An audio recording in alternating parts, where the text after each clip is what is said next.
Sa taas ng kabundukan, isang nayon ang patuloy na pinapahirapan ng walang humpay na pag-atake mula sa isang S-rank na Fenrir, kaya napilitan silang ubusin ang kanilang ipon upang kumuha ng isang S-rank na pangkat upang talunin ito. Ang mga miyembro ng Flaming Dragon Fang ay kabilang sa pinakamalalakas na adventurer sa mundo, bawat isa ay may natatanging kakayahan. Ngunit si Kurt ay nagkubli sa likod ng isang pader, desperadong iwasan ang anumang pinsala.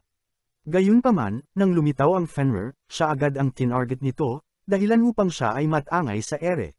Sa kanyang pagbagsak, naghanda ang natitirang miyembro ng grupo upang lumaban. Iniutos ni Gulnova, ang kanilang pinuno, kay Bandana na pigilan ang halimaw, kaya inilabas niya ang kanyang alambre at ibinalot ito sa Fenrir. Gayunpaman, napakalakas ng nilalang at inihampas siya sa isang pader. Sa kabutihang palad, may kasama silang manggagamot, kaya agad siyang gumaling at bumalik sa laban. Itinali niya ang sarili sa isang puno, nagbibigay kay Gulnova ng perpektong pagkakataon upang salakayin ang ulo ng Fenrir. Tumalon siya sa ere at sinunog ang halimaw gamit ang apoy ng kanyang mahiwagang espada. Nagdiwang ang mga taga-nayon sa pagkatalo ng Fenrir at, sa kabila ng kanilang kahirapan, naghanda sila ng isang piging bilang pasasalamat sa grupo. Gayunpaman, hindi matanggap ni Gulnova ang pangit na pagkain at inutusan si Kurt na ipagluto siya ng isang maayos na hapunan. Hiniling din ni Bandana na gumawa siya ng isang espesyal na putahe, dahil ito na ang kanilang huling pagkakataon upang matikman ang luto ni Kurt. Hindi lubos maunawaan ni Kurt ang ibig nilang sabihin, kaya tumingin siya kay Gulnova para sa paliwanag. Sinabi ni Gulnova na simula ngayong araw, tinatanggal na siya sa grupo. Nalilito, tinanong ni Kurt kung may nagawa siyang mali, ngunit ipinaliwanag ni Gulnova na hindi ito tungkol sa kanyang nagawa, kundi sa hindi niya nagawa.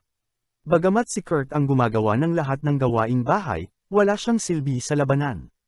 At dahil 4 lang ang maaaring miyembro ng isang grupo, kung nais nilang lumakas, kailangan nilang palitan si Kurt ng isang makapangyarihang salamangkero, isang taong kayang lumaban ng mag-isa. Nagmakaawa si Kurt na hayaan siyang manatili, ngunit sinipa siya ni Gulnova sa tiyan, sawang-sawa na sa kanyang pagrereklamo.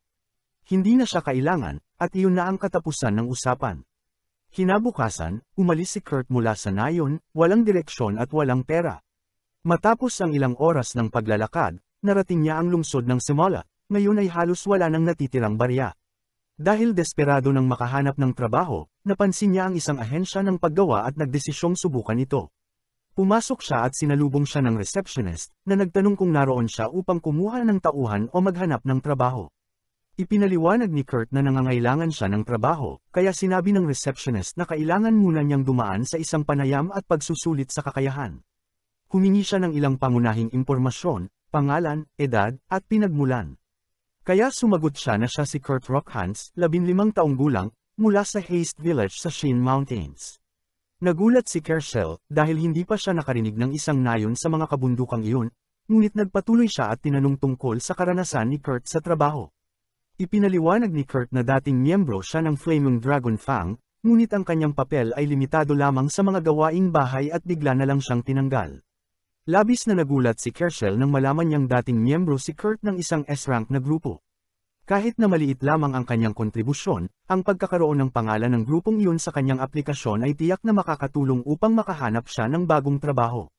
Labis na nabunutin ng tinik si Kurt nang marinig ito. Ngayon, ang tanging natitira na lamang ay ang tapusin ang pagsusulit sa kakayahan upang matukoy ni Kershel ang kanyang mga lakas at kahinaan. Sa mundong ito, ang kakayahan ay isang banal na biyaya mula sa Diyos.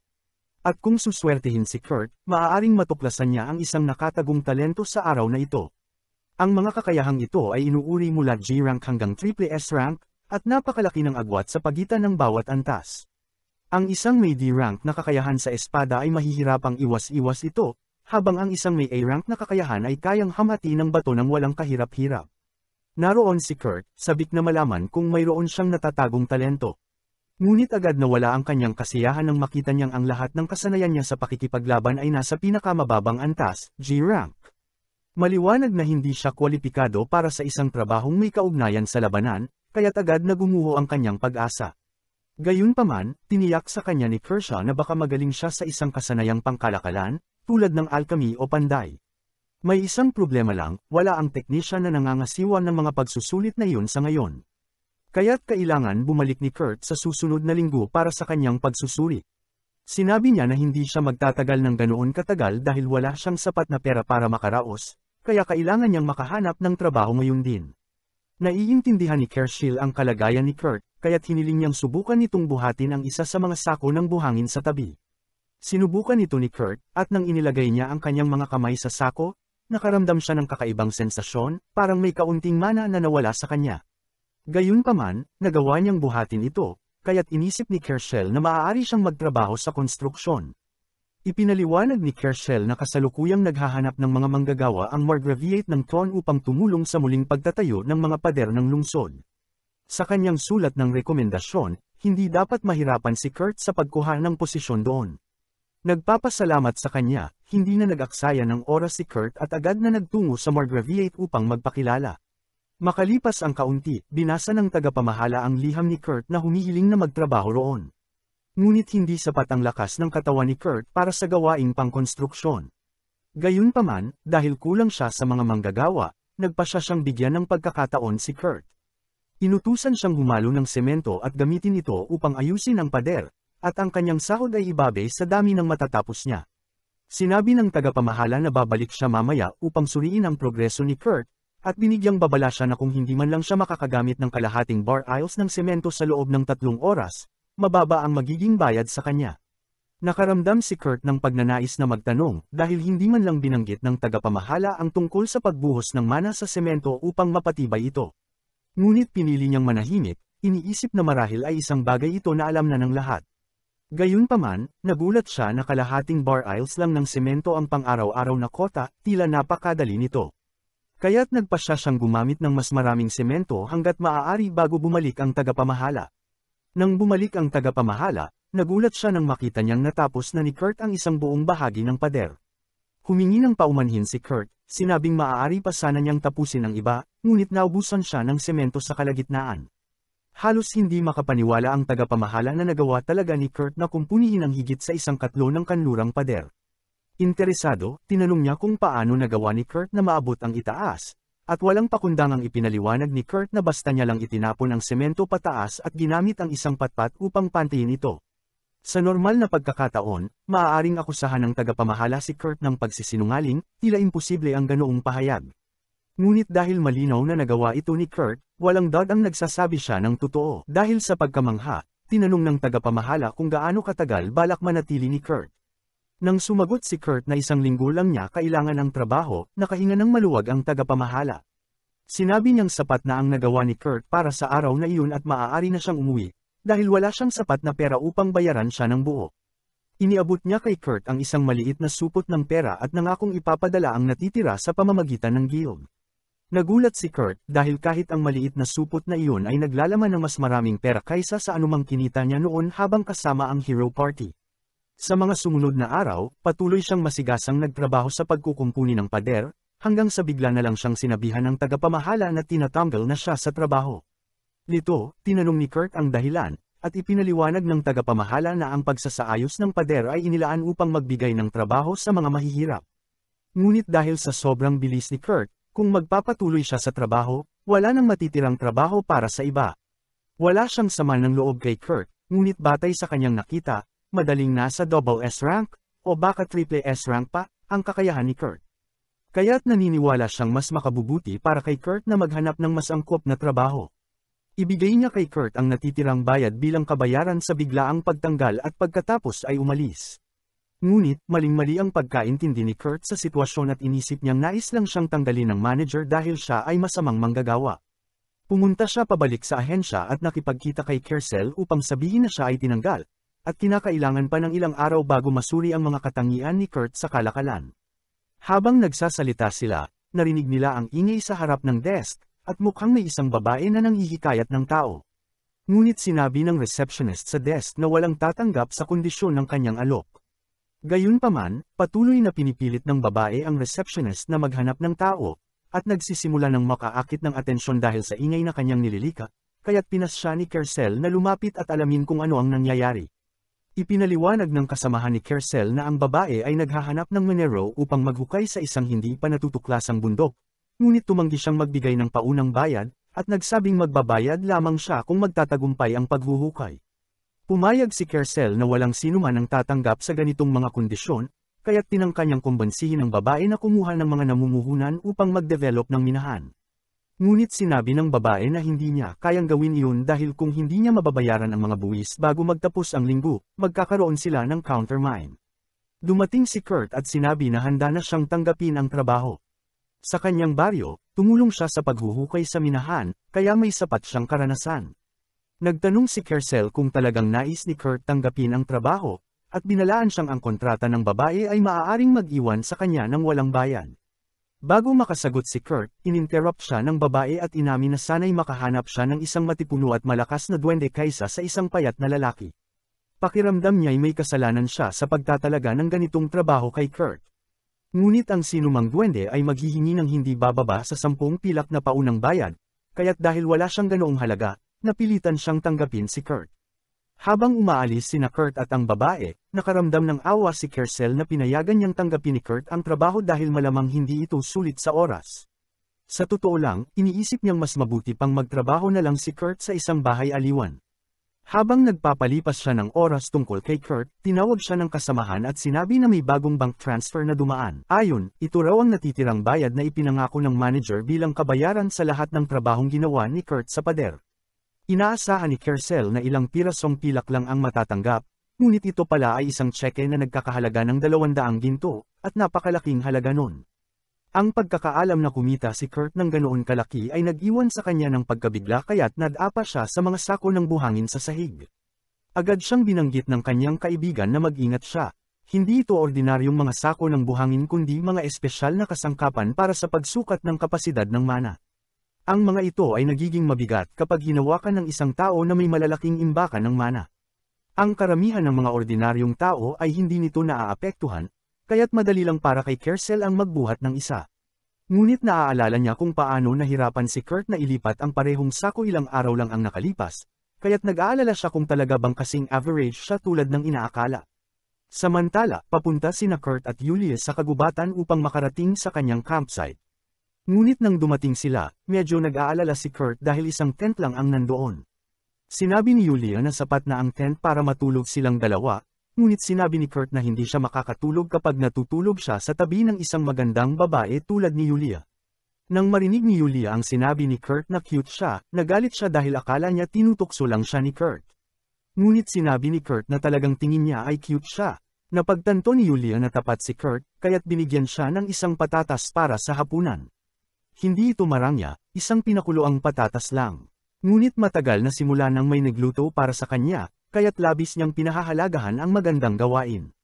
Nagpapasalamat din siya na si Yulia ay nakaupo at kumakain kasama niya, lalo na't ang mga dating kasama niya sa hero party ay hindi kailanman pinapayagan siyang makisalamuha sa kanila habang kumakain. Nang gabing iyon, natulog sina Kurt at Yulia, ngunit nahirapan matulog si Kurt dahil natutulog si Yulia sa kanyang mga underwear. Hindi siya makakatulog sa tabi niya, kaya't nagdesisyon siyang lumabas ng tent at matulog na lang sa labas. Nang umalis si Kurt sa tent, binuksan ni Yulia ang kanyang mga mata dahil nagkunwari lamang siyang natutulog. Sinasadya niyang humiga sa kama ng nakapanti upang makita kung si Kurt ba ay isang tao na mang-aabuso sa kanya habang natutulog, ngunit ngayon ay alam niyang mabuti siyang tao. Kinabukasan, lumabas si Yulia mula sa tent at nakita si Kurt na natutulog sa ilalim ng puno, kaya't nakaramdam siya ng kaunting guilt dahil pinatulog niya ito sa labas. Ngunit napansin niyang naayos na ang kanyang jacket. Nagising si Kurt sandali pagkatapos, kaya't tinanong niya kung siya ang nag-ayos nito, at kinumpirma niyang siya nga. Talagang namangha si Yulia sa kasanayan ni Kurt sa pananahi at nagsimulang magtaka kung magiging magaling siya sa pagmimina, ngunit huli na upang humanap ng kapalit, kaya't mas mabuti nang magsimula na sila. Tinanong ni Kurt si Yulia kung nakapili na siya ng lugar para magsimula ng pagmimina. Ngunit balak lang niyang maghukay sa mga random na lugar at manalangin na makakita ng mga mahahalagang ore. Sinabi ni Kurt na hindi siya makakakita ng anumang bagay kung ganoon ang paraan ng paghahanap, at may alam siyang mas epektibong paraan. Dinala ni Kurt si Yulia sa isang bahagi ng bundok, at pagkatapos magmasid ng kaunti, nakakita siya ng isang bato na puno ng mga hiyas. Namangha si Yulia dahil natuklasan ito ni Kurt ng napakadali, ngunit sa loob lamang ng ilang minuto, nahanap ni Kurt ang bawat isang hiyas sa bahaging ito ng bundok. Hindi makapaniwala si Yulia. Kung maibebenta niya ang lahat ng mga hiyas na ito, maaaring mabayaran na ang kanyang utang. Gayunpaman, ipinaalam ni Kurt sa kanya na hindi niya ito maaaring ibenta.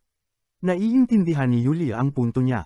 Dahil si Kurt ang nakakita ng mga ito, ibig sabihin ay siya ang may karapatan sa kita, ngunit hindi yun ang layunin niya. Ang ibig niyang sabihin ay magiging mas mahalaga ang mga hiyas kung babaguhin niya muna ang mga ito sa mga magic crystals. Tama si Kurt tungkol doon, ngunit sinabi ni Yulia na may 10th lamang na mga manguukit sa buong kaharian na bihasa sa paggawa ng magic crystals mula sa mga hiyas. Ngunit habang nagsasabi siya ng lahat ng ito, natapos na ni Kurt ang paggawa ng isang hiyas bilang magic crystal. Hindi makapagsalita si Yulia dahil hindi lamang si Kurt ang lumikha ng magic crystal, kundi nagawa niya ito agad, samantalang ang pinaka-experience na mga mage ay kailangang gumugol ng isang oras para makagawa ng isang magic crystal. Pagkatapos tapusin ni Kurt ang paggawa ng mga magic crystals mula sa mga hiyas, pumayag siyang ipahiram kay Yulia ang mga ito upang ibenta. Kaya't umalis siya habang si Kurt ay nanatili sa bundok upang tapusin ang ilang bagay na nais niyang matapos.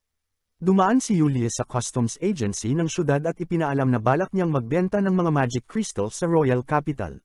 Ngunit dahil sobrang mahalaga ang mga magic crystals, tinanong ng gwardya kung saan niya nakuha ang mga ito.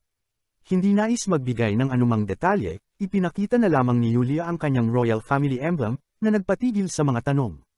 Isang bluff ito, dahil tumigil na siya sa pagtatrabaho para sa royal family at nakalimutan lamang nilang bawiin ang kanyang emblem, ngunit naging epektibo pa rin. Pinayagan siya ng customs agent na gamitin ang teleportation circle upang makapunta sa kabisera. Pagdating doon, pumunta siya sa tindahan ng isang matandang kaibigan at sinabi kay Ming Iko na may mga magic gems siyang nais ibenta. Binantayan ni Ming Iko ang mga crystals, at sa una, mukhang wala namang espesyal na halaga ang mga ito.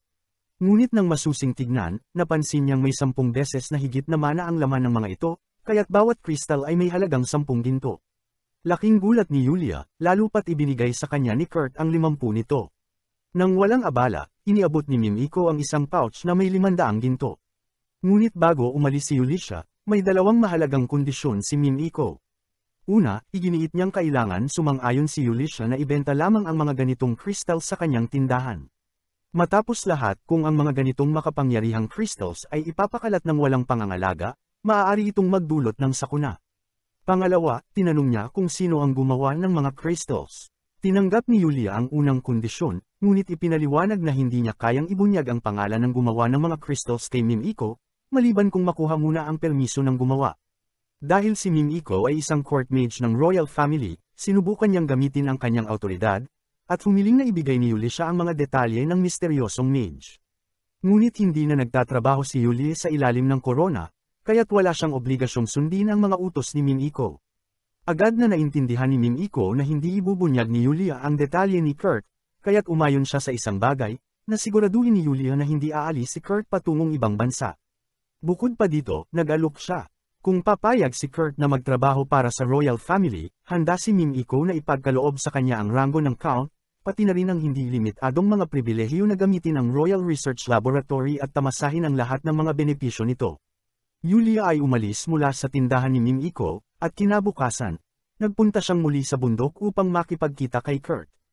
Ngunit laking gulat niya nang matuklasan na nakapagpatayo si Kurt ng isang buong bahay sa isang gabi lamang. Sa kabila niyon, ipinaliwanag ni Yulia na may kaibigan siya na gustong i-hire si Kurt bilang royal mage. Kapag tinanggap niya ang posisyon, ituturing siyang isang maharlika kaya tiyak na magkakaroon siya ng magandang sahod at mga benepisyo. Hindi makapaniwala si Kurt na inalok siya ng ganoong kahangahangang trabaho, pero tiniyak sa kanya ni Yulia na totoo ang alok. Tinanong siya ni Yulia kung ano ang gusto niyang gawin, pero sinabi ni Kurt na tatanggihan niya ito. Hindi makapaniwala si Yulia na tatanggihan ni Kurt ang alok, dahil sino ba naman ang tatanggi sa pagkakataong maging royal mage. Ako man ay nagulat dahil napakababaw ng dahilan ni Kurt sa pagtanggi, iniisip niyang hindi siya karapat-dapat sa isang posisyong mas mataas sa iba, at umaasa pa rin siyang makabalik bilang tagagawa ng mga gawaing bahay ng Flaming Dragon kahit pa kailangan niyang magmakaawa para tanggapin siyang muli. Samantala, ang grupo ng Flaming Dragon ay binubugbog ng isang halimaw na punong kahoy. Hindi magamit ni Galova ang kanyang fire magic sa hindi malamang dahilan kaya't hiniling niya kay Marlepist na gamutin siya. Matagal na siyang sinusubukang gamutin ni Marlepist pero hindi gumagana ang kanyang healing magic tulad ng dati. Hiniling ni Galova sa bagong miyembro na gumamit ng fire magic para talunin ang puno, pero hindi marunong ang bagong tao ng fire magic, na siya namang trabaho ni Galova. Wala na ang chemistry ng grupo mula nang umalis si Kurt, at si Banden lang ang nakapapansin na unti-unti nang guguho ang kanilang grupo. Balik kay Kurt, ang trabaho niya ngayon ay tumulong kay Ulysses sa pagmina ng mga hiyas. Sinabi niya sa kanya na may nahanap siyang magandang gemstone kahapon kaya makakahanap pa siya ng mas marami para kay Yulia. Masaya si Yulia sa sigasig niya, pero nag-aalala siya na baka pagod na si Kurt mula sa trabaho kahapon. Sinabi naman ni Kurt na huwag siyang mag-alala dahil nakatulog siya ng 6 na oras kagabi. Nabigla si Yulia at nagsimulang magbilang sa isip kung paano nagawang magpatayo ng buong bahay ni Kurt at nakakumpleto pa ng 6 na oras na tulog. Pero inakala ni Kurt na galit si Ulysses sa kanya dahil masyado siyang natulog, kaya humingi siya ng tawad at nangakong babawi sa kanyang catamaran. Kailangang ipaliwanag ni Ulysses ang lakas ni Kurt sa kanya balang araw, pero hindi niya alam kung paano sisimulan, kaya nagpatuloy na lang sila sa pagmimina. Dinala ni Kurt si Ulysses sa lugar na nahanap niya. Kahit mukhang ordinaryong bahagi ng kagubatan, sinabi niyang makakahanap siya ng magagandang bato rito. Binalaan din niya si Yulia na huwag maghukay lampas 500 metro, na para bang aksidente mong magagawa iyon. Umalis na si Kurt kaya't tinanong siya ni Yulia kung saan siya pupunta. Ipinaliwanag ni Kurt na may pupuntahan siyang ibang minahan at magkikita na lang sila ulit mamaya. Buong araw naghukay si Ulysses at sa hapon ay nahanap niya ang isang malaking topaz gem. Inilagay niya ang lahat ng gintong barya mula sa magic gem sa account ni Kurt dahil siya ang nakahanap ng mga iyon. Pero dahil siya ang nakahanap ng topaz, magagamit niya ang kita para pambayad ng buwis. Maaari rin sana niyang kumbansihin si Kurt na gawing magic gem ito para mas lumaki ang kita, pero nagdesisyon siyang huwag samantalahin ang kabaitan ni Kurt. Dahil dito, nagdesisyon siyang puntahan si Kurt. Batay sa mga nakita niya sa ginagawa ni Kurt, alam niyang susobra ito, pero hindi niya inasahang nakagawa na ito ng buong sistema ng tunnel sa loob lamang ng 8 oras. Lumabas din si Kurt at sinabi niyang sa kasamaang palad ay kaunti lang ang nahanap niyang bato na hinahanap niya. Lahat ng iba pa ay puro walang kwentang bato kaya't plano niyang itapon ang mga iyon pagkatapos. Tiningnan ni Ulysses ang kariton ng bato at mukhang masyadong maganda ang mga iyon para ituring na basura. Tinanong niya si Kurt kung ano ang mga iyon. Ipinaliwanag ni Kurt na ang mga iyon ay mithril ores, pero sa nayon ni Kurt, sobrang karaniwan ang mithril kaya't palagi lang nila iyong itinatapon kapag nakakita sila. Walang masabi si Ulysses sa narinig niya. Gusto na rin niyang malaman kung anong klaseng nayon ang pinanggalingan ni Kurt. Tinanong niya kung anong hiyas ang hinahanap ni Kurt kung ang mithril para sa kanya ay basura. Kinuha ni Kurt ang isang maliit na bato at sinabi niyang ang hinahanap niya ay orichalcum, pero kaunti lang ang nahanap niya, sapat lang para punuin ang isang maliit na kahon.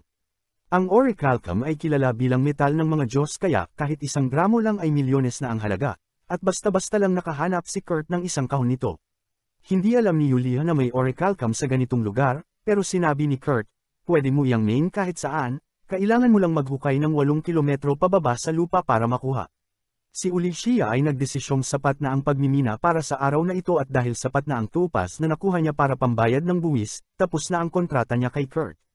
Ibig sabihin, kailangan nang maghanap ni Kurt ng ibang trabaho dahil wala pang nagsasabi sa kanya tungkol sa bundok ng ginto sa kanyang bank account.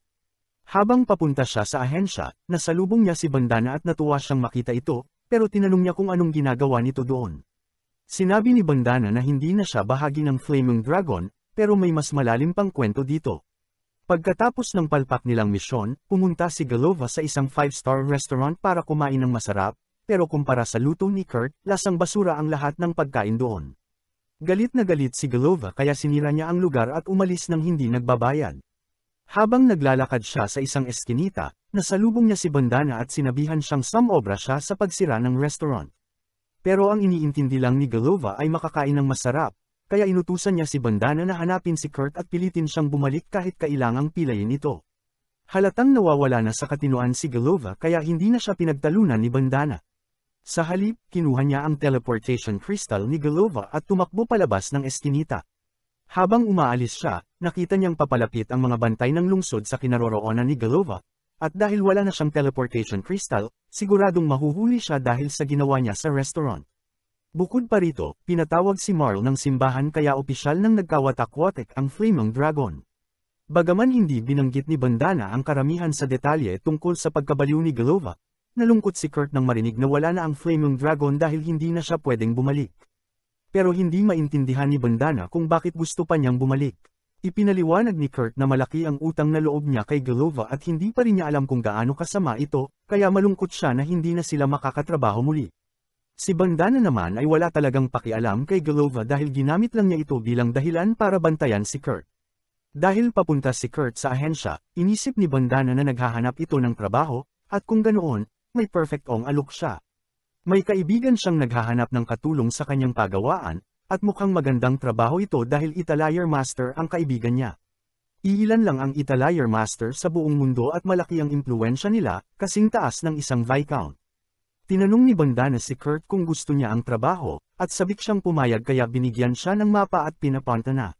Sa wakas, nakarating si Kurt sa pagawaan ng Italier Master pero nagtaka siya dahil mukhang karaniwang bahay lang ito. Kumatok siya at isang maliit na babaeng elf ang sumagot. Nagulat si Kurt dahil hindi niya inaasahan na ang Italier Master ay isang batang babae. Pero ipinaliwanag ni Michelle na assistant lang siya ng master. Sinabi ni Kurt na naroon siya para sa trabaho, at natuwa si Michelle dahil kailangan talaga niya ng tulong. Dinala niya si Kurt sa kusina at pagkasampo niya pa lang sa loob, naamoy na agad niya ang amoy ng Davy Jones locker. Humingi ng paumanhin si Michelle sa gulo ng kusina pero hindi siya pinahinto ng master kaya hindi siya nakapaglinis. Biglang tinawag ng master si Michelle kaya dali-dali siyang umalis at pinakiusapan si Kurt na tulungan siyang maglinis. Medyo nadismaya si Kurt dahil akala niya tutulong siya sa Italier Master, pero simple lang naman ang gawaing bahay kaya nagsimula na siya. Pagkalipas ng 30 minuto, malinis na ang buong kusina pero hindi sinabi ni Michelle kung ano na ang susunod kaya naglakad-lakad si Kurt sa mga pasilyo para hanapin siya. May nakita siyang pinto at kumatok siya. May babaeng nagsabing pumasok siya, pero pagpasok niya, nakita niyang halos hubad na nakahiga ang babae sa kama. Natarante si Kurt at humingi ng paumanhin sa abala pero tila hindi naman ito apektado. Nang makita niya itong ganoon, ipinaliwanag ni Kurt na hinahanap niya si Michelle, kaya sinabi ng babae sa kanya na nasa basement si Michelle. Papunta na sana si Kurt para hanapin si Michelle pero napansin niya ang maitim na marka sa tiyan ng babae. Nakilala niya itong isang sumpa kaya tinanong niya kung pwede niyang tingnan ito ng mas malapitan. Pumayag ang babae kaya lumapit si Kurt at sinimulang salatin ang bahaging may sumpa. Ang mga sumpang ganito ay karaniwang sumisira sa mga internal organs sa paligid ng apektadong bahagi, kaya malamang na sobrang hirap para sa babae na kumain. Pero lumalabas na buo pa rin ang tiyan niya kaya inalok ni Kurt na ipagluto siya. Samantala, nakipagkita si Yulisha kay Mimiko para pag-usapan ang Mayat Hill at halam na nahanap ni Kurt. Hindi pa nga niya ginawang magic crystal pero lampas 50,000 gintong barya na agad ang halaga nito, kaya nagsisimula ng mag-alala si Yulisha. Tinanong niya si Mimiko kung ano ang maaaring mangyari kapag nalaman ng mga tao ang tungkol sa kakayahan ni Kurt. Sa pinakamagandang kaso, maaaring dukutin si Kurt at gawing alipin, sa pinakamalala, ipapaslang siya dahil sa sobrang panganib niya. Tinanong ni Mimiko si Yulisha kung ano ang plano niya para kay Kurt, at sa ngayon ay iniisip niyang gawin itong isang Atelier Master para magkaroon ito ng kapangyarihang hindi siya mapagsamantalahan ng iba. Balak din niyang maging tagapagbantay ni Kurt. Pero mahirap itong kumbansihin dahil masyado siyang manhid para mapansin kung gaano siya kahusay at mas lalo pang mabigat dahil palagi niyang minamaliit ang sarili niya. Kaya kailangan ng kumilos ni Yulisha bago pa mapahamak si Kurt. Samantala, katatapos lang lutuin ni Kurt ng lugaw para sa babaeng nakilala niya, nang biglang lumabas mula sa basement sina Michelle at ang Italier Master na si Alia. Pareho silang nagulat na hindi na mukhang biohazard ang kusina, at higit pa doon, na nalinas ito ni Kurt sa ganang kaikling panahon. Napansin ni Alia na nagluluto si Kurt ng lugaw, kaya ipinaliwanag niyang nagutom ang babaeng nakita niya sa isang silid. Medyo nag-alala si Alia na nakita ni Kurt ang babae kaya pinanggakuan niya itong huwag sabihin sa kahit sino ang tungkol sa kanya. Nangako si Kurt kaya sinabi ni Alia na pwede na siyang umuwi at binigyan siya ng 3 pilak na barya. Nagulat si Kurt na binayaran siya ng ganoon kalaki para lang sa paglilinis ng kusina, pero sabi ni Alia ay karapat-dapat siya doon dahil sa sipag niya, at inimbitahan siyang bumalik kinabukasan. Maya-maya, pumunta si Aphilia sa silid ng babae dala ang lugaw na niluto ni Kurt. Pinapaalalahanan niya itong bawal siyang ipakita sa iba, pero sa ngayon ay tila wala namang banta si Kurt kaya hindi siya nag-aalala na isisiwalat nito ang sikreto. Hindi pa kumakain sila kaya sinabi ni Aphilia na sandali lang at susubukan muna niya kung may lason ng lugaw. Pero sabi ni Le, hindi na kailangan. Sandali lang daw silang nag-usap ni Kurt pero ramdam niya sa kanyang kutob na mabuting tao ito. At saka, wala naman daw saysay na lasunin pa siya kung ganoon nakalala ang kanyang sumpa. Sanay na siyang pagdudahan ng mga tao sa paligid niya, pero sa pagkakataong ito ay gusto niyang magtiwala ng buong buo. Naiintindihan iyon ni Ophelia kaya pinayagan siyang kainin ang lugaw. pero pagkapagkain nila ng unang subo, bigla siyang pinagpawisan ng matindi at natamba sa sahig. Akala ni Alia ay talagang ang nilaso ni Kurt ang pagkain kaya handa na siyang mag-umpisa ng paghahanap para patayin ito. Ngunit biglang bumangon sila at sinabing ayos lang siya. Sa katunayan, pakiramdam niya ay mas magaling pa siya kaysa dati, nabali ang sumpa. Walang ideya si Alia kung paano niya uunawain ang nangyari dahil ang sumpang ganoon kahirap baliin ay hindi basta-basta nawawala, pero malinaw na ang pagkain ni Kurt ang bumasag dito. Sa parehong oras, ang lihim na organisasyong naglagay ng sumpa kay Lee ay nagsasagawa ng pulong dahil nalaman nilang nabasag na ang sumpa.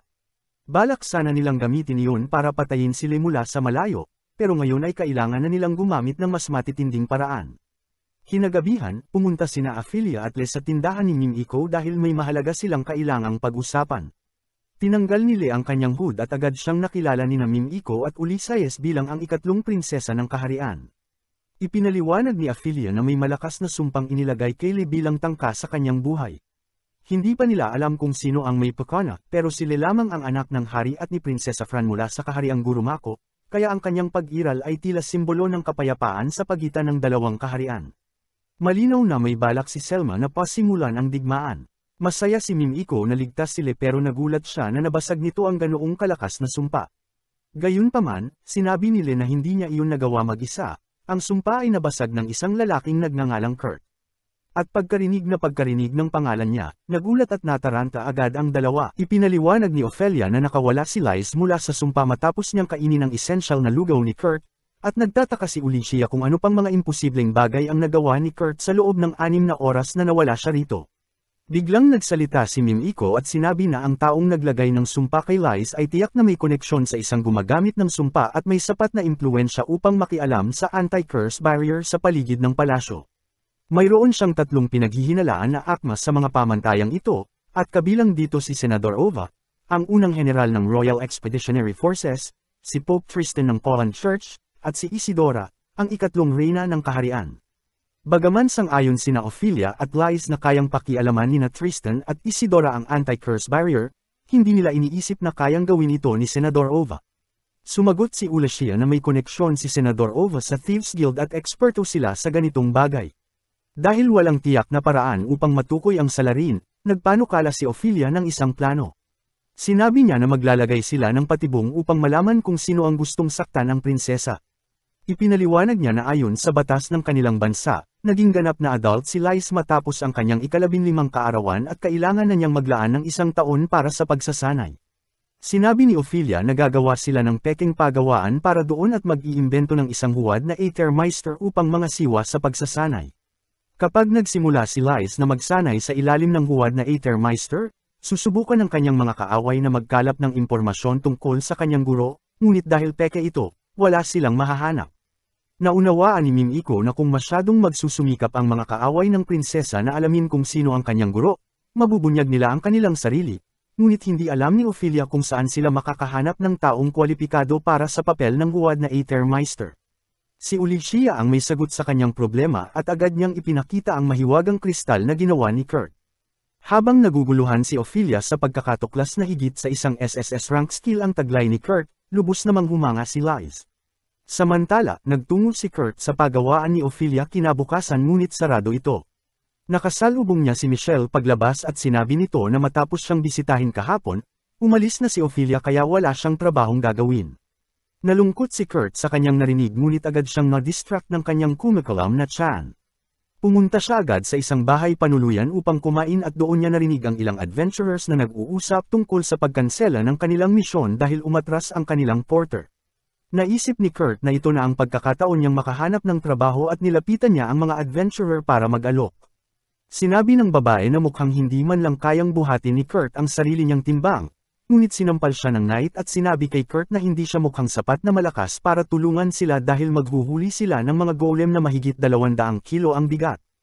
Masiglang sinabi ni Kurt na kaya niyang buhatin ang 200 kilo ng walang problema at upang patunayan ito, binuhat niya ang 2 lalaki sa grupo.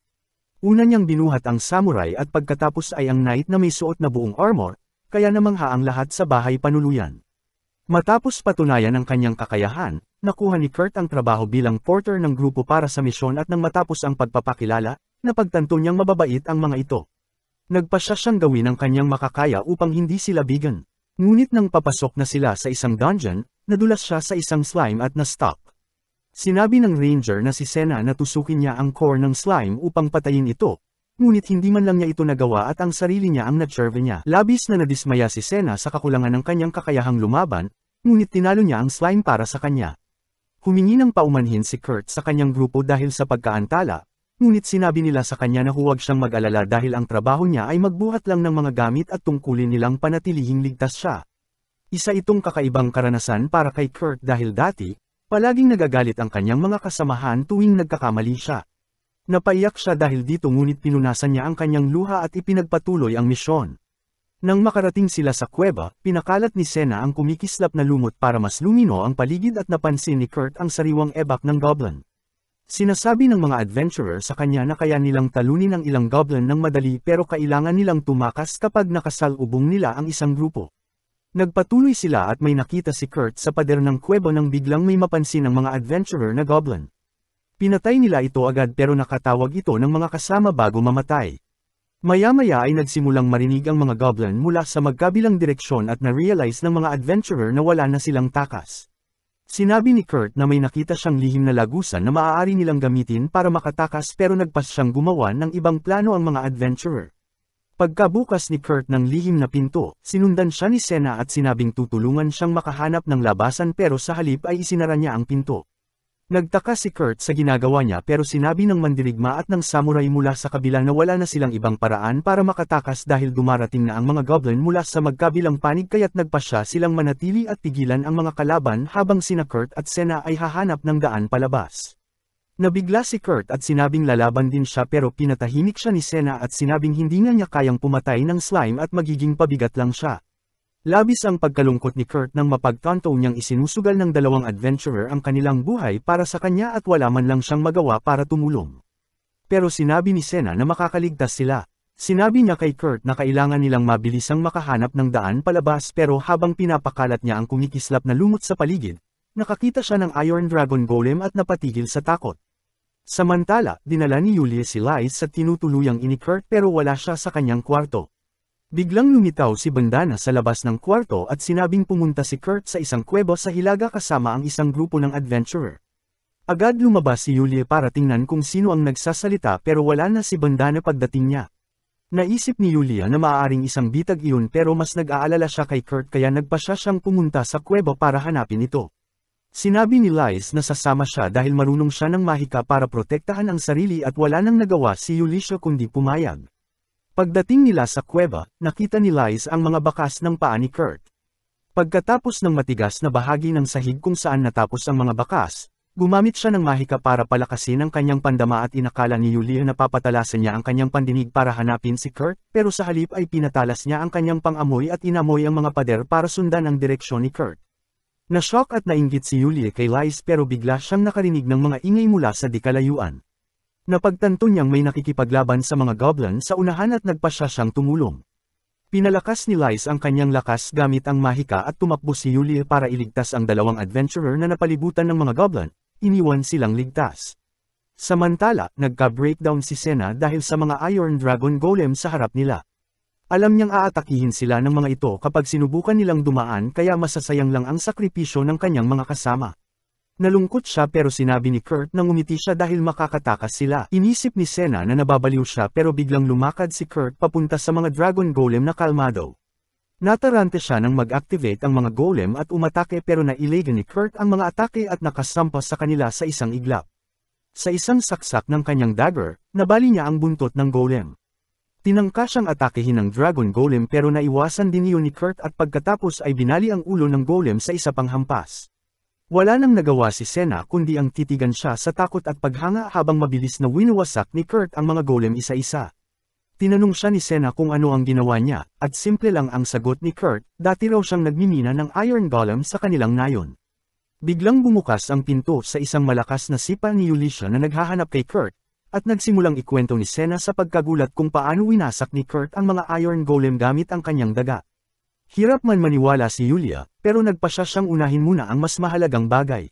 Sinabi niya kay Kurt na ligtas ang mga adventurer na kasama niya at may mahalaga siyang balita, malapit nang itayo ang isang bagong 8 taong workshop at magtatrabaho siya roon bilang bodyguard. Inanyayahan niya si Kurt na magtrabaho rin doon dahil mataas ang rekomendasyon sa kanya ni Alia matapos ang trabaho niya sa bahay nito. Natuwa si Kurt sa balita pero nag-alinlangan dahil pakiramdam niya ay kailangan pa niyang manatili sa adventurer party. Gayunman, hinikayat siya ng mga adventurer na huwag palampasin ang bihirang pagkakataon. Dagdag pa ni Yulia, dahil bago pa lang ang workshop, kailangan nila ng maraming manggagawa, kaya magpapasya siyang kunin na rin ang adventurer party. Natuwa ang lahat sa kasunduan, at sinabi ni Yulia kay Kurt na dapat niyang ipasuri ang kanyang mga non-combat abilities bago siya magsimulang magtrabaho sa workshop. Pumayag si Kurt at nagtungo sa temp agency kung saan dumating si Mimiko mula sa kapital para sa pagsusuri. Matapos ang assessment, nagdiwang si Kurt kasama ang kanyang mga kaibigang adventurer, pero nag-usap sina Yulia at Mimiko tungkol sa resulta. Sinabi ni Mimiko na sinabi niya kay Kurt na B-rank ang kanyang kakayahan sa pagluluto, paglilinis, at pagmimina, at C-rank naman sa iba pa, ngunit pawang kasinungalingan iyon. Ang totoo, SSS rank ang kakayahan ni Kurt sa lahat ng bagay. Ayon kay Mimiko, mabuti na lang at siya ang nagsagawa ng pagsusuri dahil magiging napakapanganib kung kakalat ang balitang ito. Pagkasabi niya nito, may narinig silang mahinang iyak at paglingon nila.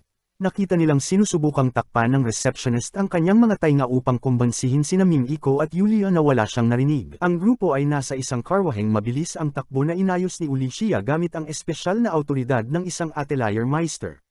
May opsyon sana silang gumamit ng teleportation stones, ngunit ayon kay Lizlot, ang bayan na kanilang patutunguhan ay walang ganoong bato dahil ito ay isang malayong baryo sa hangganan. Ayon kay Ulicia, ang bayang ito ay dating kampo militar upang protektahan laban sa mga demonyong naninirahan sa kabila ng hangganan. Kaya't mahalaga pa rin ang lungsod na ito bilang pangunahing depensa ng kaharian laban sa mga demonyo, at papunta doon ang grupo upang maging bahagi ng Atelier na bagong itinayo roon. Hindi pa rin kumbinsido si Cons na karapat-dapat siya o ang kanyang mga kasama na magtrabaho sa Atelier, ngunit tiniyak sa kanila ni Ulicia na higit pa sila sa kwalipikado. Tahimik at tila may sama ng loob si Senna dahil hindi sila magkaintindihan ng kapatid niyang si Danzo, pero pinili niyang huwag magsalita dahil ayaw niyang mahiwalay sa kanyang grupo. Nagtanong si Cons tungkol sa Atelier Meister na kanilang pagsisilbihan, at tila nabigla si Yulia sa tanong dahil peke ang Atelier Meister. Kaya't nagbigay siya ng malabong sagot na walang kasagutan. Napansin ni Senna ang kakaibang kilos ni Ulicia tuwing nababanggit ang tungkol sa Atelier Meister at nagsimulang maghinala sa kanya. Makalipas ang ilang sandali, dumating sila sa lungsod at pagkakita sa mga pader nito, napagtanto ni Kurt na ito ang parehong bayan kung saan siya nagtrabaho bilang construction worker bago siya natanggal dahil masyado siyang magaling. Napansin niyang hindi gaanong umusad ang proyekto simula nang matanggal siya, pero inisip na lang niya na ibang paraan marahil ang ginamit ng mga manggagawa. Dinala ni Ulicia ang grupo sa lokasyon ng Atelier, ngunit bakanteng lote lamang ito. Nang mapansin niyang naguguluhan ang grupo, ipinaliwanag niyang matatapos na rin ang konstruksyon at pansamantala muna silang titira sa isang lokal na hotel. Ayaw niyang sayangin ang oras ng lahat sa pagkuha ng karaniwang manggagawa at hiniling kay Kurt na siya na lang ang magtayo ng Atelier, dahil kaya raw nitong gumawa ng anuman sa loob lang ng isang araw. Ngunit naniniwala si Kurt na sobra ang inaasahan ni Ulicia sa kanya, at bagamat nakapagtayo siya ng isang log house, hindi raw niya kayang magtayo ng Atelier sa ganun kaikling oras. Sumang-ayon ang lahat sa kanya dahil normal na inaabot ng buwan ang pagtatayo ng maayos na bahay. Pero nagulat silang lahat nang sabihing 3 araw lang ang kailangan niya para maitayo ito. Sinabi ni Ulicia kay Kurt na huwag siyang ma-pressure at nangakong hindi siya magagalit kahit lumampas siya sa 3 araw. Hiniling din niya na ibigay ni Kurt ang listahan ng mga karagdagang materyales na kakailanganin niya. Agad siyang nagsulat ng maraming bagay sa papel, kabilang ang amethyst, sapphire, at balahibo ng griffon, lahat ay sobrang bihira at mahal. Ngunit pumayag si Ulicia na kunin ang mga iyon para sa kanya, habang lalong nagiging palaisipan kay Senna kung bakit kailangan ni Kurt ng ganoong mga materyales para lang sa isang simpleng gusali. Napansin ni Ulicia ang pagkabahala ni Senna, pero hindi muna niya ito kinompronta. Dinala niya ang natitirang grupo sa hotel, iniwan si Kurt para magtrabaho. Pagdating sa hotel, tinawag niya ang lahat para sa isang pulong. Ngunit bago pa siya makapagsalita, si Senna ang unang nagsalita at ibinunyag na si Kurt ang tumalo sa mga Iron Dragons mag-isa at walang kahirap-hirap. Kaya't tinanong niya si Ulicia kung sino talaga si Kurt at ano ang plano nila ni Lizlot. Dahil mahaba-habang paliwanag kung ano talaga si Kurt, ipinakilala muna ni Ulicia ang sarili bilang isang adventurer na dating nagsilbi sa pamilya Real. Pagkatapos ay ibinunyag niyang si Lizelot ay ang ikatlong prinsesa ng kaharian, na ikinagulat ng lahat. Hindi ipinaliwanag ni Lizelot kung bakit niya itinatago ang kanyang pagkatao, pero hiniling sa grupo na panatilihin itong lihim. Dahil pareho silang mahalagang tao, inakala ni Senna na marahil si Kurt ay isa ring maharlika. Ngunit malayo iyon sa katotohanan. Bagamat sinabi ni Kurt na siya'y galing sa isang malayong baryo, ni isa sa mga talan ng kaharian ay walang impormasyon tungkol sa kanya. Ang tanging alam ni Ulicia ay wala siyang kakayahang lumaban, pero ang kanyang mga di panglaban na kasanayan ay sobrang taas na lahat ay SSS rank. Pagkatapos ay ibinunyag ni Ulicia ang mas nakakagulat pang bagay, ni hindi alam ni Kurt na ganito kataas ang kanyang mga kakayahan. Kaya itinago nila sa kanya ang totoo niyang rank at sinabing B rank lang siya. Ibinunyag din niyang plano niyang gawin si Kurt na Atelier Meister, ngunit inilihim niya ito sa binata. Hindi maintindihan ni Senna kung bakit niloloko ni Ulicia si Kurt at naniniwala siyang dapat malaman ni Kurt ang totoo. Ngunit tiyak si Ulicia na kahit sabihin niya ang katotohanan, hindi rin siya paniniwalaan ni Kurt. Nais din niyang panatilihing lihim ang kakayahan ni Kurt upang maprotektahan ito laban sa mga taong maaaring magsamantala o manakit sa kanya kapag nalaman nilang inosente ito. Gayunpaman, naniniwala si Senna na si Ulicia mismo ang umaabuso sa talento ni Kurt at nakiusap siya sa kanyang kapatid na ipaglaban din si Kurt. Pinakalma siya ni Cons at nagpatuloy sa pakikinig sa sinasabi ni na Ulicia at Liselota. Ikinwento ni Liselota ang kanyang nakaraan kung paano siya nailigtas ni Kurt mula sa isang sumpa sa pamamagitan lamang ng pagluluto ng lugaw para sa kanya. Ibinunyag din niyang may isang grupo na nagtatangka sa kanyang buhay kaya pinili nila ang bayang iyon para sa kanilang atelier, umaasang mahuhuli rin nila ang salarin sa likod ng lahat. Naniniwala silang masyadong dalisay ang puso ni Kurt at tutulungan nito ang sinuman ng hindi nagdadalawang isip, kaya ayaw nilang pabigatin ang kanyang kalooban sa pagsasabi ng totoo. Dahil sa lahat ng ito, nais ni Ulicia na protektahan si Kurt mula sa mundo at humiling kay Cons, Danzo, at Senna na magsanig puwersa para protektahan siya habang itinatago ang lahat ng ito. Kaibigan na ang turing ni Danzo at Cons kay Kurt, kaya pumayag sila habang may pagdududa pa si Senna dahil isang araw pa lamang niya itong nakikilala. Ngunit nang ibunyag ni Ulicia na inako niya ang lahat ng painang ito kahit 6 na araw pa lamang niyang kilala si Kurt, napagtanto ni Senna ang bigat ng sitwasyon at umalis, sinabing kailangan niya ng panahon para mag-isip. Bumalik siya sa lote at labis na nabigla nang madiskubre niyang nahukay at naihanda na ni Kurt ang pundasyon para sa konstruksyon kahit isang oras pa lamang ang lumilipas. Hindi ito ikinagulat ni Kurt at sinabing kahit sinong B-rank ay kayang gawin ito, kahit sa totoo lang, wala namang B-rank na makakagawa niyon. Nalaman din ni Senna na sa bayan ni Kurt, mas mabilis ang lahat kaysa sa kanya, kaya iniisip niyang mabagal siya, na lalong nagpalito kay Senna kung saan nga ba talaga galing ang lalaking ito.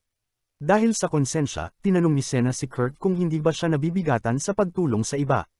Ngunit sinabi ni Kurt na masaya at mahalaga ang pakiramdam niya ngayon dahil pinahahalagahan siya ng kanyang mga kaibigan, at ikinwento niya na dati ay tinawag siyang walang silbi at itinaboy mula sa dati niyang adventuring party.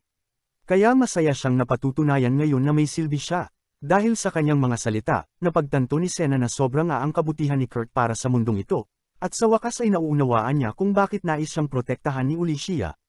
Pagkatapos ng pagpupulong, lumapit si Danzo sa isang mahiwagang babae. Sa una, natakot ako, iniisip kong magtataksil ba siya agad sa grupo. Pero agad namang nawala ang aking pangamba. Nakikipagkito lamang pala siya sa isang impormante upang malaman kung sino ang gamulo sa huli nilang pakikipagsapalaran. Alam niyang imposibleng ipadala sila sa dungeon na iyon na maraming halimaw nang walang sabit. Tama nga ang kanyang hinala. Sinabi ng impormante na isang lalaking nagngangalang Bibonok, na kilala rin bilang, lalaking may libong mukha, ang nasa likod ng lahat. Bilang negosyo, tinatanggap ng lalaki ang mga mapanganib na pakikipagsapalaran at inililista ang mga ito. Minsan ay kinukumbinsi pa ang mga adventurer na tanggapin ang mga misyon. Pinupuntirya niya ang mga grupong binayaran siyang wasakin. At sa pagkakataong ito, tila may nagbayad upang sirain ang grupo ng Sakura, kaya niya inilista ang misyon.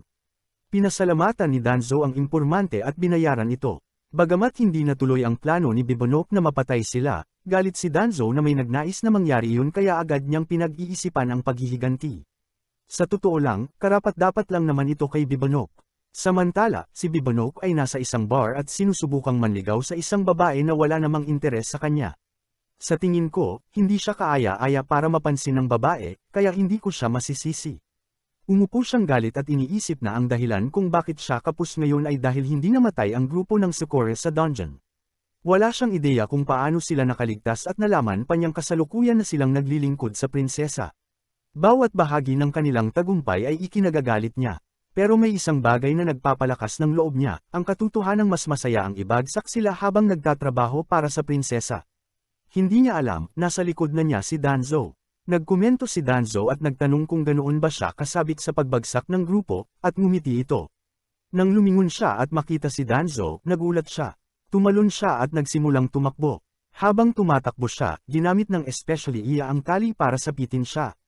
Natamba siya at agad siyang inabutan ni Danzo. Nakiusap siya kay Danzo, sinasabing kaibigan siya at hindi niya ito ilalagay sa alanganin. Kung ang ginawa niya noong nakaraan ay hindi pa alanganin, gusto kong malaman ang kahulugan ng alanganin. Gayunpaman, walang pakialam si Danzo sa kanya. Hinugot niya ang kanyang espada at itinapat ito sa leeg ng lalaki. Bago pa man umatake si Danzo, nanigas na ang lalaki sa sahig. Hindi na ako magtataka kung umiihi na siya sa takot. Binalaan siya ni Danzo na hindi siya itinuturing na kaibigan, at sa susunod na pagtatangka niyang sakta ng mga kaibigan nito, iguguhit niya ang espada. Lumayo si Danzo, pero nanatiling nakahandusay ang duwag na ito. Sa tingin ko, ang pinakamasasamang kontrabida ay yung hindi kayang tanggapin ang ginagawa nila sa iba. Nais ng especially iya sana'y pinatay na lang ni Danzo si Bibinuke. Sa ganoong paraan, nawala na ang balakid nito. Sumenyas siya sa dalawang lalaki upang buhatin si Bibinuke palayo. Kung ano ang binabalak niyang gawin dito, hindi ko alam.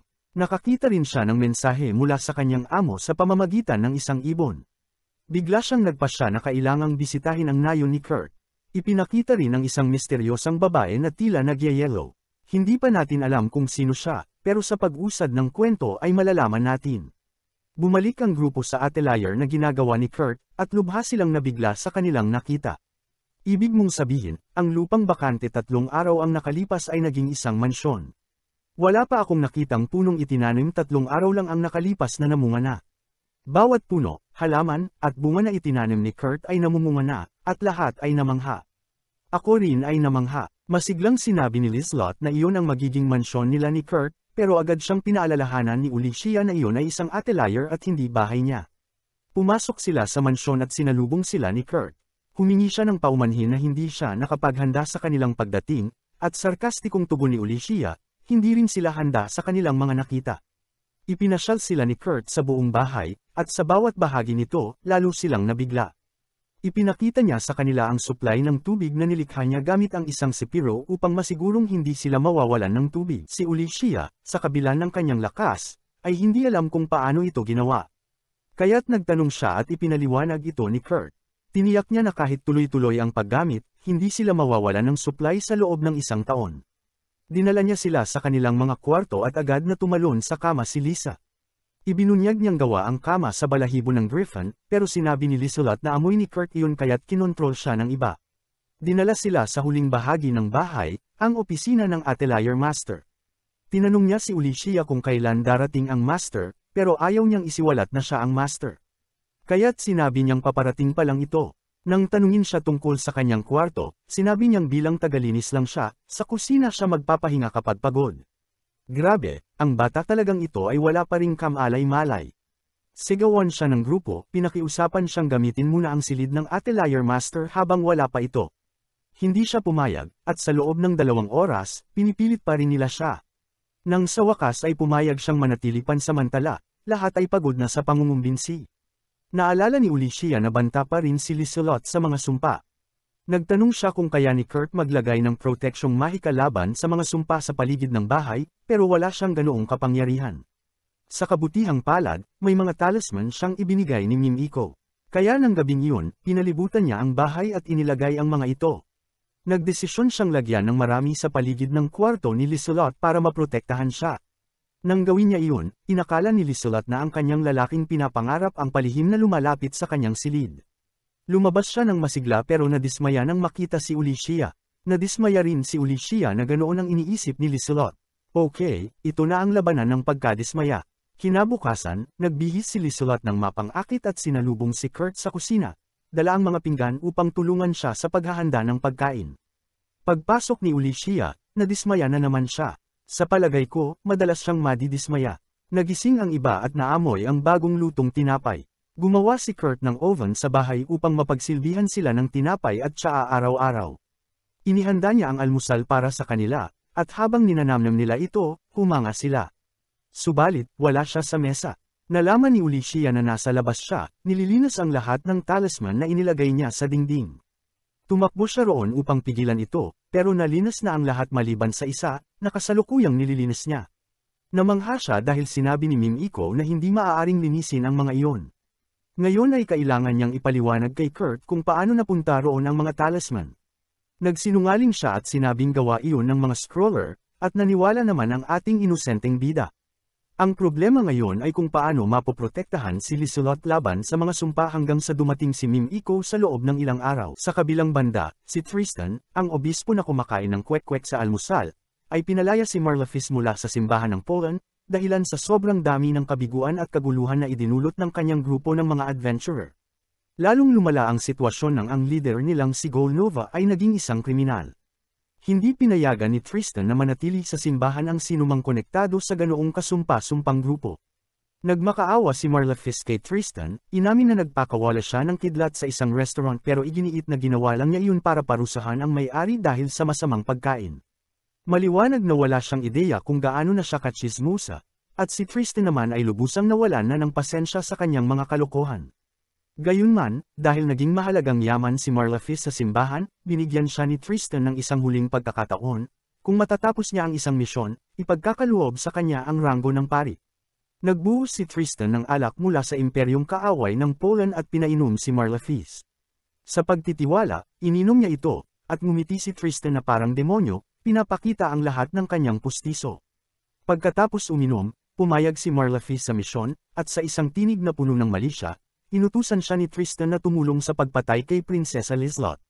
Labis ang pagkasindik ni Marlafis, hindi niya ginustong masangkot sa isang kasuklam-suklam na pagtataksil, pero huli na ang lahat.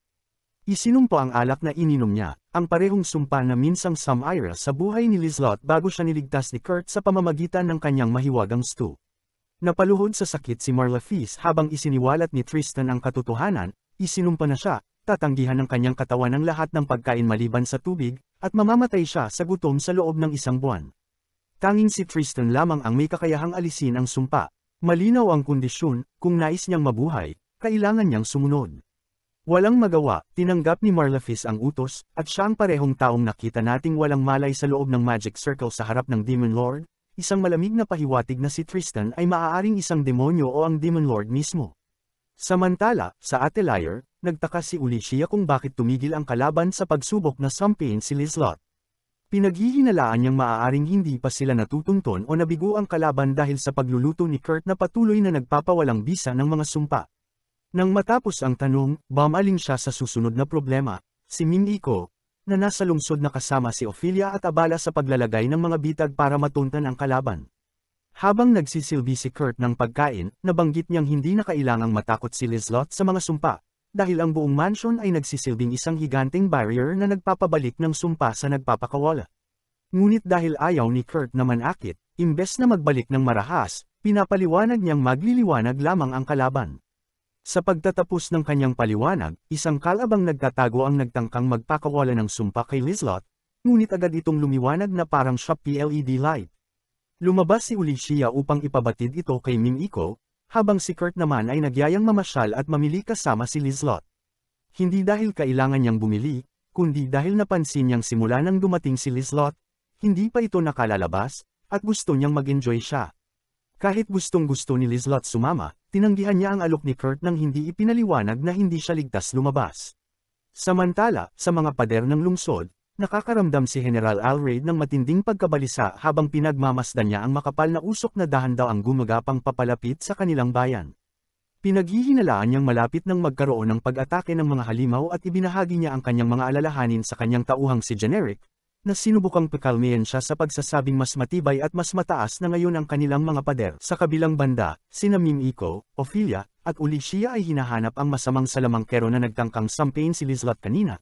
Ngunit sa kasamaang palad ay hindi nila ito mapapagtanungan ng impormasyon dahil pinatay na siya ng kanyang mga kasamahan. Mas namangha si Ophelia sa kakayahan ni Kurt dahil ang patay na salamangkero ay maliwanag pa rin ang pagkinang.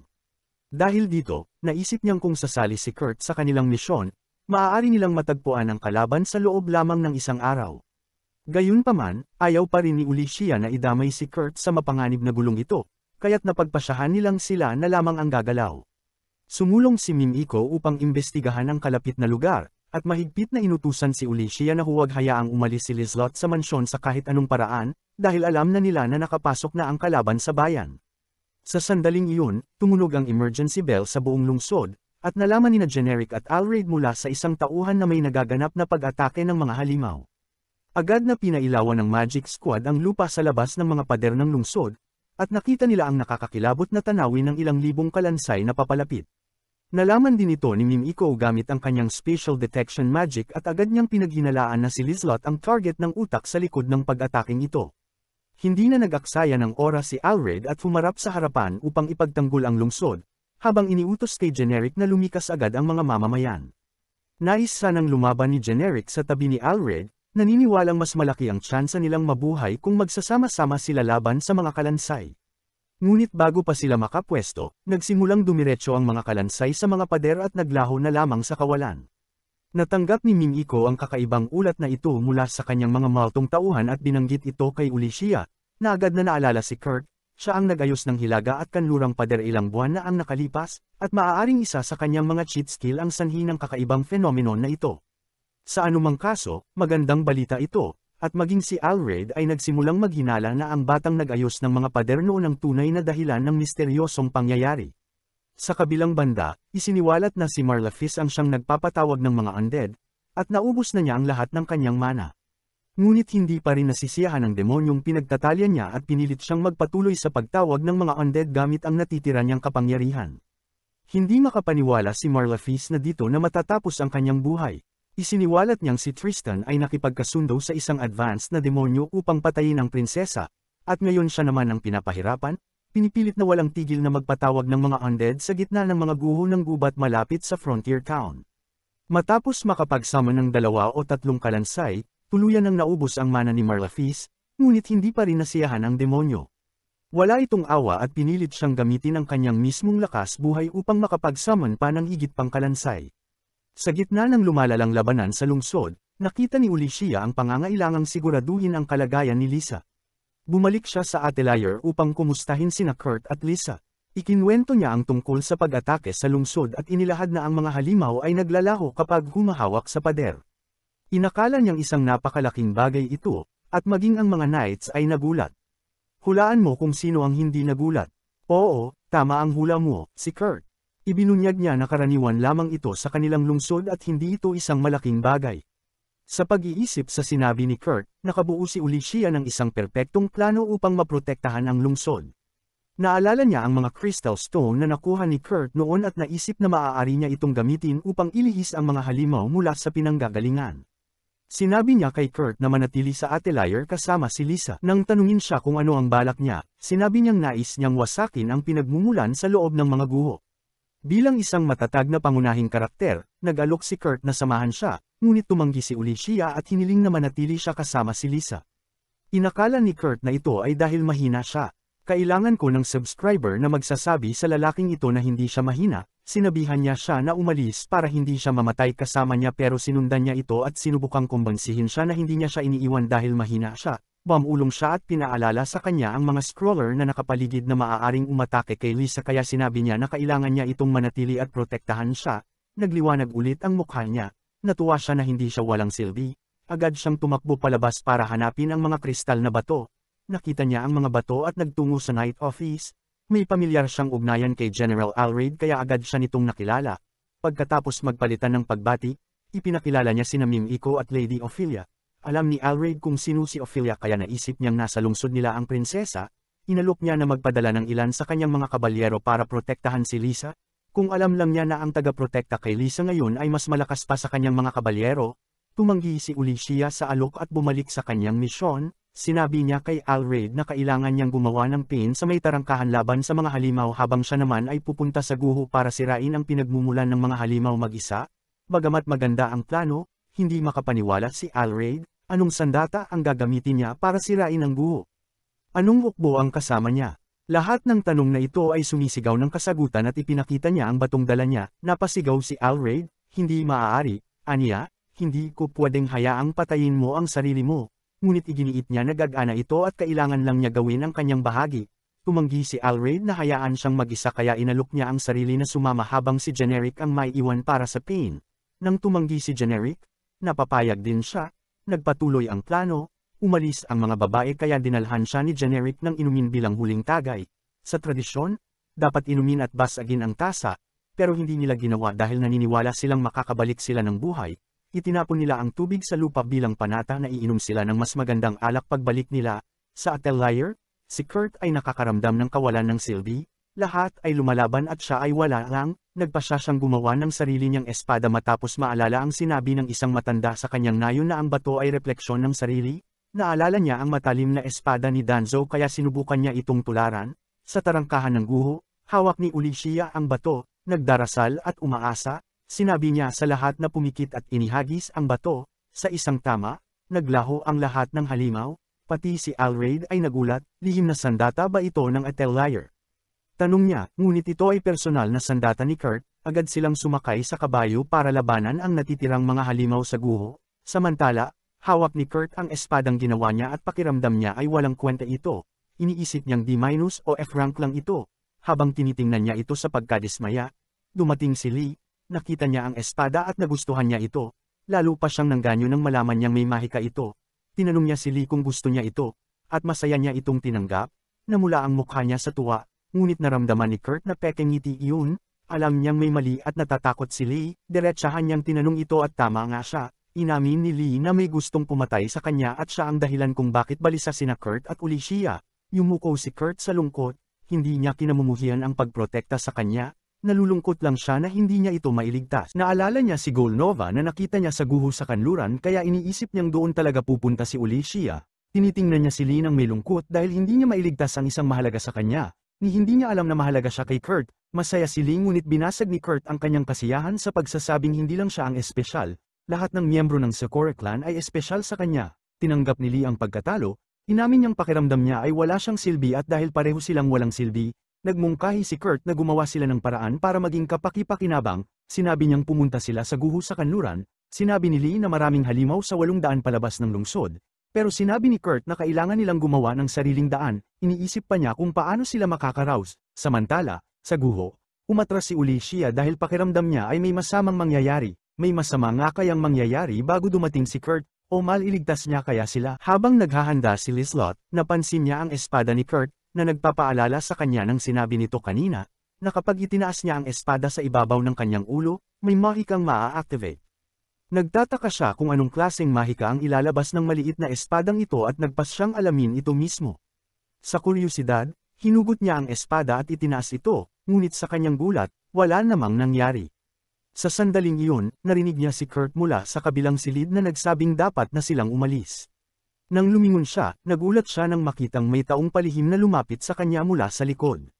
Samantala, sa kabilang panig, lumalala na ang labanan laban sa mga undead. Sa pagkadesperado, tinanong ni Ulicia si Alred kung malapit na ba sila sa mga guho, at tiniyak nito sa kanya na kapag nagpatuloy sila sa pagpatay sa mga undead, mararating din nila ang kanilang destinasyon. Hirap na si Ulicia, ubos na ang kanyang enerhiya at halos di na makatayo. Pero nagpapasalamat siya kay Generic dahil sa kanyang diversionary force na hamatak ng malaking bilang ng undead palayo sa kanila. Kung hindi dahil kay Generic, matagal na sanang nalampaso sina Ulicia at Alred dahil sa dami ng kalaban. Gayunman, alam din ni Ulicia na hindi magtatagal ang hukbo ni Generic dahil paubos na ang kanilang magic crystals na ginagamit laban sa undead. Si Ulicia mismo ay kaunti na lang ang natitirang crystals sa kanyang inventaryo, at ang tanging paraan para manalo ay mahanap agad ang pinagmumulan ng mga undead. Tinamaan sa tiyan si Alred, ngunit hindi siya matulungan ni Ulicia dahil pinalilibutan siya ng mga undead bats. Dumating sina Kans, Danzo, at sina upang sagipin sila, ipinakilala ang sarili bilang mga adventurer na kasalukuyang nagtatrabaho para sa Atelier. Habang tumutulong sina Kans at Danzo sa pakikipaglaban, ginamit ni sina ang kanyang kakayahan sa nabigasyon para hanapin ang pinanggagalingan ng mga undead, at iniulat na nanggagaling ang mga ito sa mga guho na nasa unahan lang. Sa bagong pag-asa, ginamit ni Ulicia ang huling magic crystals niya para lipulin ang natitirang undead sa paligid at nagtungo sa mga guho kasama ang grupo. Binigyan niya si Alred ng bote ng sopas na gawa ni Kurt, at pag-inom niya nito, agad na gumaling ang mga sugat niya. Marahil ay hindi nila dapat ginamit agad ang napakamakapangyarihang item na ito, dahil ilang segundo lang ang lumipas, may panibagong bug zone ng undead na lumabas mula sa tarangkahan ng guho. Ngayon, matapang na humarap sina Kans at Danzo sa mga goblin, at sumunod naman ang iba sa kanilang pangunguna, muli silang sumabak sa labanan. Matapos malabanan ng undead, pumasok sila sa guho at mabilis na pinuksa ang mga halimaw na hamarang sa kanila. Samantala, nawalan na ng pag-asa si Marlfist na makaligtas. Alam niyang kung patuloy siyang sisipsipan ng buhay ng Demon Lord, hindi na siya muling makakakita ng liwanag. Pero ano pa nga ba ang magagawa niya? Wala siyang lakas para ipagtanggol ang sarili sa harap ng nakakatakot na Demon Lord. Natawa ang Demon Lord sa kanyang paghihirap, ngunit nawala ang kanyang ngiti ng matuklasan sa pamamagitan ng surveillance magic na ang mga tao ay gumagamit ng espesyal na magic crystal na pumupuksa sa lahat ng undead sa paligid nito. Nakita rin niyang papalapit ang grupo ni Ulicia at humanga siya sa katatagan ng mga tao. Binanggit niyang naiinip na siya sa paghihintay kaya nagpasya siyang harapin ang grupo ni Ulicia mismo, umaasang makakahanap siya ng kasiyahan. Pumasok ang grupo ni Ulicia sa isang pasilyo kung saan nagsimulang lumitaw mula sa lupa ang mga kalansay. Pinaghinalaan nilang ito na ang spawner kaya agad silang gumamit ng magic crystal para pasukuan ang mga kalansay. Pero nagsisimula pa lang ang tunay na laban, dumating ang Demon Lord, na kangising may halong kasamaan. Sa isang tingin pa lang, nakilala agad ni Ulicia na isa siyang Demon Lord. Itinago niya ang takot sa likod ng isang mayabang na ngiti at sinabi kay Alred na kailangan lang nilang talunin ang halimaw na ito para matapos na ang paglabas ng undead.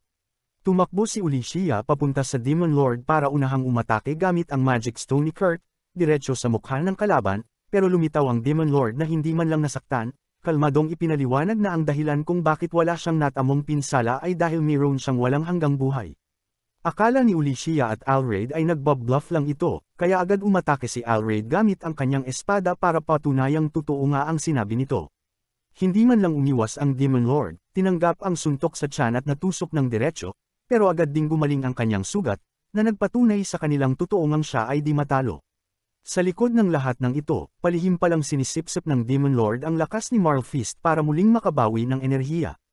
Ipinakita ng Demon Lord kina Ulicia at Alred kung ano ang nangyayari sa labas, sinasabing wala ring saysay ang kanilang pagsisikap dahil kaya niyang gumawa ng undead ng walang katapusan.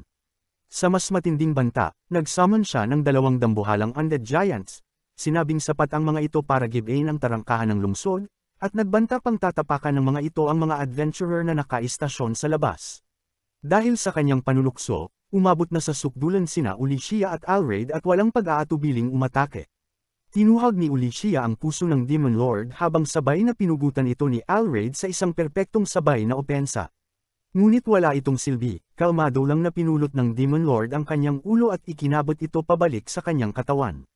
Sa isang nakakatakot na ngiti, idineklara niyang malapit na niyang hilahin si Lislot palabas ng bayan at lapain siya sa harap nila upang makita ang hinagpis sa kanilang mukha. Alam ni Marlfist na ang tanging paraan para siya ay mabuhay ay burahin ang magic circle na kinapapalubon niya, ngunit wala na siyang lakas para gumawa ng kahit ano. Mahina at walang magawa, ipinahayag niya kung gaano siya kagutom at nakiusap sa mga Diyos na hayaan siyang matikman ang luto ni Kurt sa huling pagkakataon bago kunin ang kanyang kaluluwa. Sa sandaling iyon, narinig niya ang boses ni Kurt, inakalang isa lamang itong halusinasyon sa huling sandali bago siya mamatay. Ngunit nang tumungala siya, nagsimulang magbitak ang lupa at sa kanyang pagkagulat, lumitaw sina Kurt at Lislot, inihayag na naghukay sila sa ilalim ng lupa upang iwasan ang mga undead. Nagulat si Kurt nang makita si Marlfist ngunit wala itong sinabi sa kanya. Nang makita si Prinsesa Lislot kasama ni Kurt, inakala ni Marlfist na alam na ni Kurt na may kinalaman siya sa tangkang pagpatay kay Lislot at pumunta siya roon upang kausapin siya na huwag nang ituloy ang masamang balak. Tinanong ni Lislot si Kurt kung kilala niya si Marlfist at ipinaliwanag ni Kurt ang kanilang nakaraan bilang magkakasama sa parehong adventuring party, ipinakilala siya bilang kapatid mula sa simbahan. Agad siyang itinama ni Marlfist, sinabing siya ay itinakwil na at hindi na isang sister. Sa wakas ay gumamit ng utak si Kurt at naisip na si Marlfist ay may balak kay Lislot, ngunit agad ding nawala ang kanyang logika at inakala niyang ginagawa ito ni Marlfist dahil sa sama ng loob sa pagkakatanggol sa simbahan. Hindi na siya maaaring maging mas inosente pa at hindi na nag-abala si Marlfist na ipaliwanag ang tunay niyang kalagayan. Si Lislot naman ay mabilis na pinagtahi-tahi ang mga pangyayari at naisip na si Bishop Tristan ang tunay na utak sa likod ng lahat. Si Kurt ay tila hindi pa rin seryoso, sinermonan lang si Marl Fist na parang isang nakatatandang kapatid na walang galit sa boses, sinabihang hindi niya dapat sinaktan si Lizelot.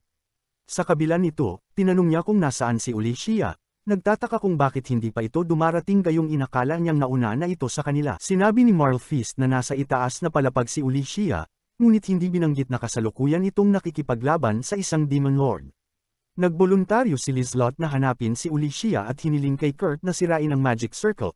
Siniguradong ayos lang siya at ipinakita ang medyo kainahinala pero makapangyarihang espada na ginawa ni Kurt para sa kanya. Nanatiling tahimik si Marl Fist, iniisip kung gaano katanga si Kurt para hayaan si Lizelot na mag-isa sa palapag kung saan naghihintay ang Demon Lord. Samantala, inilabas ni Kurt ang mop at timba mula sa kung saan at literal na sinimulang kuskusin ang Magic Circle na parabang naglilinis lang ng sahig ng tavern, na ikinabigla ni Marl Fist. Habang walang malay na nililinis ni Kurt ang mga spell, tila naramdaman din ng Demon Lord na nauubos na ang kanyang mahika. Nang umatake muli si Alicia, agad itong umiwas, isang bagay na hindi pa nito nagawa dati. Napansin nilang may kakaiba dahil dati ay hindi ito umiiwas. Napagtanto niyang nauubos na ang kanyang agos ng mahika at kung hindi siya mag-iingat, maaari siyang mamatay. Nagtaka siya kung ano ang nangyari at kung totoong nabura ang spell. Hindi niya alam na ang ating inosenteng pangunahing tauhan ay bahagi na ngayon ng kwento. Ngayon, alam niyang hindi na siya maaaring makipaglaro at kailangang pigilan silang magamit ang Magic Crystal bago pa makapagsagawa ng ikalawang atake sina Alicia at Alred. Para sa Demon Lord, ang pagdating ni Lisa ay nangangahulugang tapos na ang kanyang misyon. Ang buong dahilan ng kanyang pag-atake sa lungsod ay upang patayin ang prinsesa, at kung siya ay dumating na mag-isa, hindi na siya kailangang magpakapagod pa. Agad niya itong inatake at bumagsak si Lisa.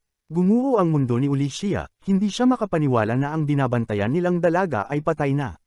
Sa kanilang pagkagulat, pinalibutan ng mga paro-paro ang bangkay ni Lisa at lumitaw siya sa likod ng Demon Lord. Tinuwanan niya ito at ipinaalam na ang kanyang napatay ay isang ilusyon lamang.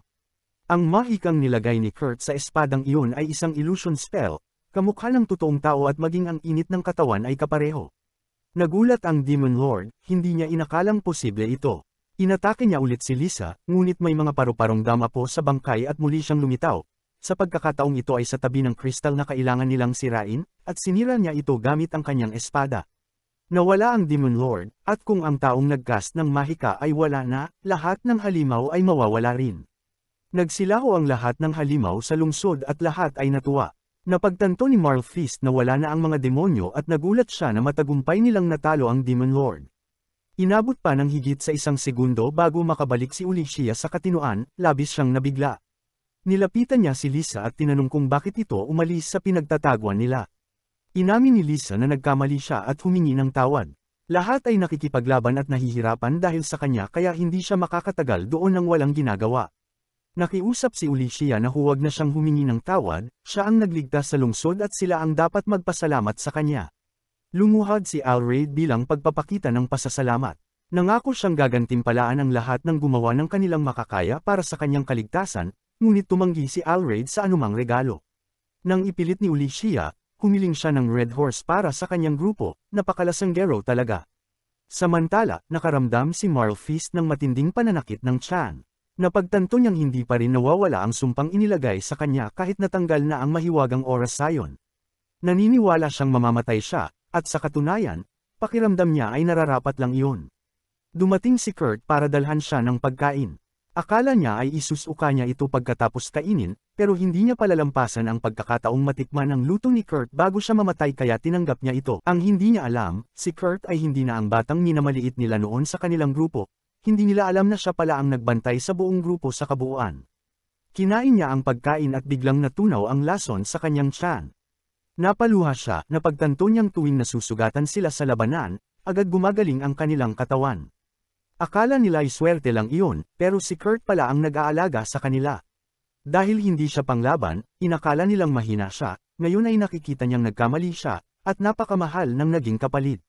Humingi siya ng tawad kay Kurt habang lumuluha, pero itong si Kurt, tanga talaga, inakala niyang humihingi ito ng tawad dahil sa mga ipis na inilagay sa kwarto ni Lisa. Dumating sina Lisa at Alicia kasama ang dalawang gwardya.